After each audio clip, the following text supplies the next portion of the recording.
Buenas tardes, bienvenidos a este jueves en el otro lado de la pandemia. Antes que nada, este programa sale por la pantalla de Next y por Radio El Espectador, justamente hoy, 27 de agosto, día de los 100, en que se cumplen 100 años de la radio argentina. Así que un saludo a todos los que forman parte de este medio que es apasionante como es la radio. Así que un saludo antes de empezar. Y antes de presentar en esta tarde a nuestros invitados, le agradecemos a nuestros auspiciantes. Auspician El Otro Lado de la Pandemia, Aprisa, Estudio Jurídico Pedrotti, Gestal, Servicio de Logística, Sindicato de Luz y Fuerza, CGT Rafaela, Galo Distribuciones, El Abasto Verdulería, Centro Humanizar, Marcelo Toninetti, asesoramiento, limpieza y desinfección institucional. Almacén de quesos santafesinos. Rimax Confianza. Centro Empleados de Comercio. Tozone Grupos Electrógenos. TSA Bursátil. Y Senador Alcides Calvo. Bueno, primero agradecerles por estar del otro lado en una tarde en donde comienza a complicarse la situación epidemiológica, no solo en la ciudad, en la provincia y en el país. Ayer otra cifra récord con más de 10.000 contagios y con la intención, este programa siempre, de concientizar y poder llevar un buen mensaje en medio de algo que nos toca vivir. Ya saludamos al doctor Eduardo López como cada jueves. ¿Cómo está, doctor? Hola, Sole. Bien, bien. Bueno, atentos a lo que nos está ocurriendo y me sumo al saludo inicial de la radiofonía argentina y en esto de la comunicación como medio señero, ¿no? La radio como el primer medio de comunicación que llegó y llega todavía a nuestros hogares y bueno, con el orgullo de estar participando de este programa en el día como hoy. Y Alicia, muchas gracias, Alicia Pérez. Tuviste COVID, también sos esposa del primer fallecido, también a Clemente, que lo conocíamos, pero te agradecemos esto de también contar en primera persona para crear esa responsabilidad que tenemos que tener todos. Hola, buenas tardes a todos. Un saludo a la radio, porque amo la radio antes que la televisión. Sí, es un medio que nos iguala, porque es gratis todavía, gracias a Dios. Y sí, ojalá que desde mi pequeño lugar y dura cuarentena que me tocó, poder brindar algo que le sirva a alguien está bueno. Bueno, muchas veces le contamos a la gente que esto de la dura cuarentena también ayuda a que otras personas puedan evitar contagiarse. Contanos en primera persona cómo es esto de atravesarla cuando recién comenzaba todo. Cuando no sabíamos absolutamente nada, Sole. Nosotros empezamos la cuarentena el día 20 de abril, yo ya me perdí con los meses, pero 20 de abril, el día que volvimos del sur, y por decisión propia nos quedamos en casa. Nos quedamos, bueno, vos conocés el lugar donde vivimos, nuestro negocio está debajo de nuestra casa, por lo tanto nos quedamos en el departamento, sin siquiera bajar al negocio, siempre preservando a los empleados y al negocio, que es nuestra fuente de trabajo. Fue duro porque fueron 33 días en realidad que estuve encerrada en el departamento, primero con Clemente y después con mi hijo, que fue el único infectado. Yo desde mi lugar digo esto: si somos cuidadosos, es raro que nos infectemos, porque de hecho nosotros tuvimos un amigo que todos los días nos asistió, no en contacto, pero sí nos asistió porque tenía que llevarnos comida, medicamentos. Bueno, él no se infectó. Se infectó nuestro hijo porque convive con nosotros y no quiso irse. Tampoco sabíamos nosotros si teníamos el virus cuando llegamos. Exacto, porque era al principio. Eduardo, día récord una vez más, y sobre todo esto que, como decimos, tenemos que ver toda la película, que es cuando el sistema se comienza a recargar. Sí, cada semana que pasa es como que repetimos siempre lo mismo, pero por repetido no quiere decir que no sea tan importante como lo que decíamos la semana pasada. Con mucha preocupación por varios motivos. El primero, por el número de casos, obviamente, por el número de fallecidos, por lo que el ministro de Salud de la Nación llamó la federalización de la pandemia, es decir, la extensión hacia otros territorios, la aparición de muchos lugares en la Argentina con circulación comunitaria o aparentemente epidemiológicamente con circulación comunitaria.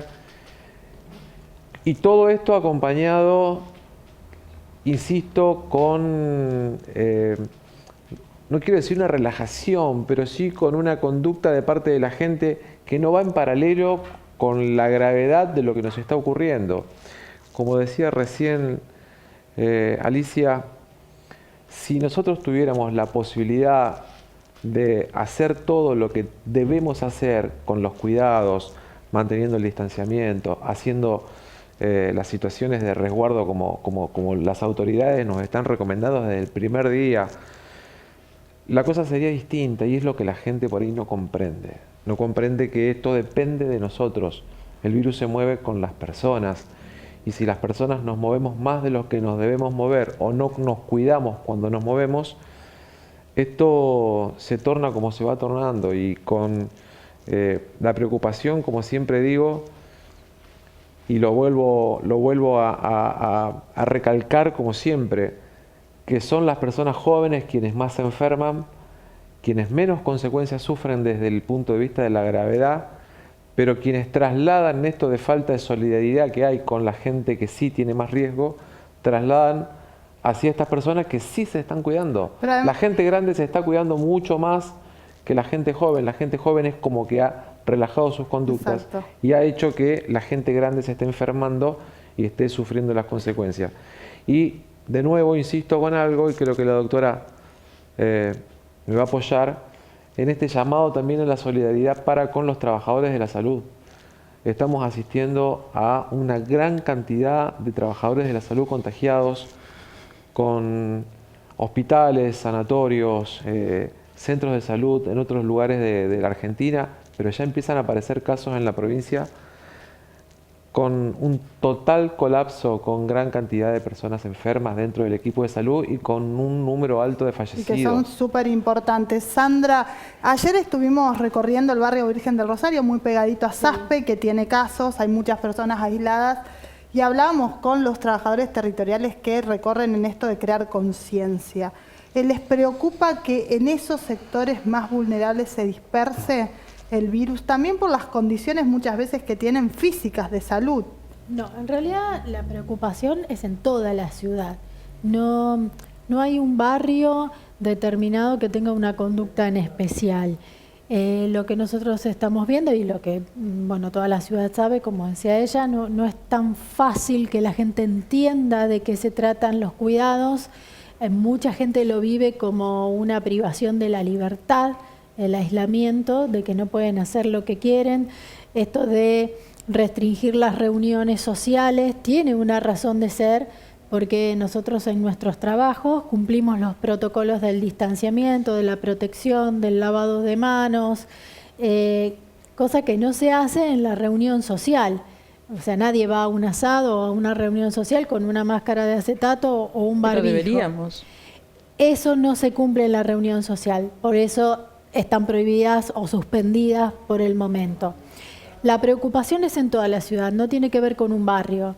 En ese barrio se tomó una estrategia de hacer algunos exámenes a partir de un solo caso. No es que hay muchos casos, hay un solo caso en ese barrio, un poco porque el 107, que es el otro equipo de salud que está haciendo los hisopados, duplicó o triplicó el número de hisopados que tiene que hacer por día. Por lo tanto, está colaborando los médicos de esos centros de salud para hacer detecciones. Pero no preocupa más o menos un barrio, preocupa a toda la ciudad por igual. De hecho, se han detectado dificultades para que cumplan el aislamiento no precisamente en ese barrio, sino en otros barrios. También esa es una situación, ayer lo conversábamos con los vecinalistas que están todo el día ahí, dice, a veces nos estigmatizan, a veces nos señalan, y precisamente las fiestas clandestinas hoy se realizan en toda la ciudad. Pero también recibimos en esta tarde del otro lado de la pandemia, y le agradecemos porque lo podemos tener a partir de algo que no es favorable, pero que nos permite tenerlo en vivo aquí, que es al senador Alcides Calvo, porque se han suspendido las sesiones en el Senado provincial por casos de COVID positivo en empleados administrativos. Senador, gracias por estar aquí en el otro lado de la pandemia. No, gracias a vos, Sole, gracias y muy buenas tardes a toda la audiencia. ¿Cómo le va? Bueno, muy bien. Preguntarle cómo está visorando toda esta situación, teniendo en cuenta que coordina desde hace ya mucho tiempo el Comité de Emergencia y a partir también de esto que acaba de ocurrir con el Senado Provincial. No, a ver, con mucha expectativa, y yo escuchaba recién toda la parte introductoria de Eduardo, de la doctora, y bueno, de todos los que de alguna manera u otra, creo que todos somos conscientes de la difícil situación que se está viviendo, rara, pero que hoy por hoy depende de cada uno de nosotros, y como lo reiteramos en muchas oportunidades, nuestro comportamiento incide sobre toda la sociedad, toda la comunidad, ¿no? Creo que el aprendizaje que ha tenido Rafaela desde un primer momento, cuando hubo los primeros casos que no eran comunitarios, sino que venían del exterior, creo que nos ayudó muchísimo para entender cómo se puede bloquear este tipo de virus, y en ese aspecto me parece que hoy hablar de aislamiento en algunas localidades. Hace minutos estuvimos con el señor gobernador por un tema de apertura de sobres de obra de cloacas. Lo planteamos posteriormente en una reunión con el propio intendente, que bueno, nadie quiere volver a fases anteriores, como es la fase 3, la fase 2, la fase 1, como están dándose en algunas localidades. Lo que sí, hay una gran definición por parte del Ejecutivo Provincial de que estos cambios de fases y de pasar del distanciamiento a aislamiento van a ser ya no solamente de carácter regional, sino de carácter local. Y esto lo hemos tenido en el caso de la localidad de Casildas, en muy pocas horas, también en todo lo que es el departamento Vera, en algunas localidades. Bueno, me parece que más que nunca nosotros tenemos que cuidar el estado de situación, que prácticamente más del 80% de las actividades están funcionando. Sabemos que tenemos algunos casos positivos en los últimos días, que bueno, ya son 2 dígitos, y que hay gente que está aislada, que son casi más de 180 personas. Bueno, creo que nos debemos más que nunca tratar de cuidar lo que tenemos, ¿no? Más que nunca vale este concepto. Y en ese aspecto, mañana tal vez a la tardecita, 18 horas, vamos a tener una reunión del comité departamental para hacer un relevamiento del estado de situación y ver cómo continúa. Sabemos que tenemos algunos casos en el interior del departamento, que son casos muy, muy puntuales, y en eso tenemos que cuidarlo para que esto no se siga expandiendo y poder tener este nivel de fase, ¿no? Senador, como legislador, como coordinador del comité, muy cercano también al gobernador, ¿cómo se hilvana este delgado equilibrio entre lo que se debe hacer ante esta situación de emergencia atípica, nueva para todos, y también las medidas que a veces son antipáticas y obviamente en donde está por un lado la economía, lo productivo, el tener que asistir a esos sectores y por el otro lado restringir cuando se desborda la situación de emergencia sanitaria?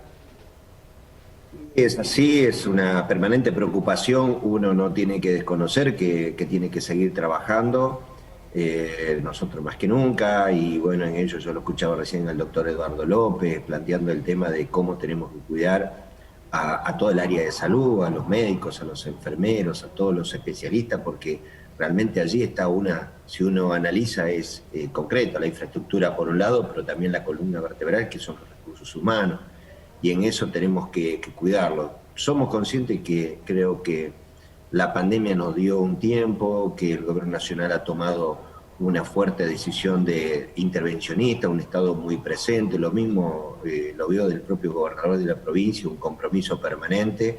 No se deja de hablar por otros conceptos, otra materia, pero terminamos hablando en el tema de COVID. ¿Por qué? Porque uno está muy interesado en que la gente no tenga que pasar lo que pasó. Por ejemplo, yo lo escuchaba recién a la familia Pérez, y realmente uno lo conocía, y realmente creo que quienes podemos tener un contacto de algún infectado o de algún amigo, algún conocido, realmente sabemos lo que significa perder una vida, hacerlo en esa situación.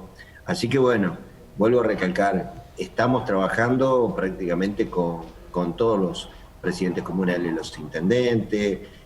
Sabemos que hay una fuerte asistencia financiera por parte de la provincia a cada uno de los presidentes como intendentes. Sabemos que los controles de acceso nos está costando mucho tratar de mantenerlo, porque ha pasado ya desde el 20 de marzo a la fecha un largo periodo y bueno, ya no tenemos suficientes recursos humanos. Me animo a decir, ni es por una cuestión de recursos materiales, de plata, sino para el tema de tratar de que la gente pueda seguir controlando. Por ende, me parece que aquí, vuelvo a recalcar, Sole, es una responsabilidad de cada uno de nosotros y esa responsabilidad tiene que ser de carácter solidaria, porque cuidándome yo, estoy cuidando también a los demás y entonces en ese aspecto creo que recién minutos antes estuvimos charlando con la senadora del departamento de San Martín, con Cristina Berra, y donde bueno, ellos tuvieron los primeros casos en el Trébol y María Susana, ya bien en el sur de nuestro departamento.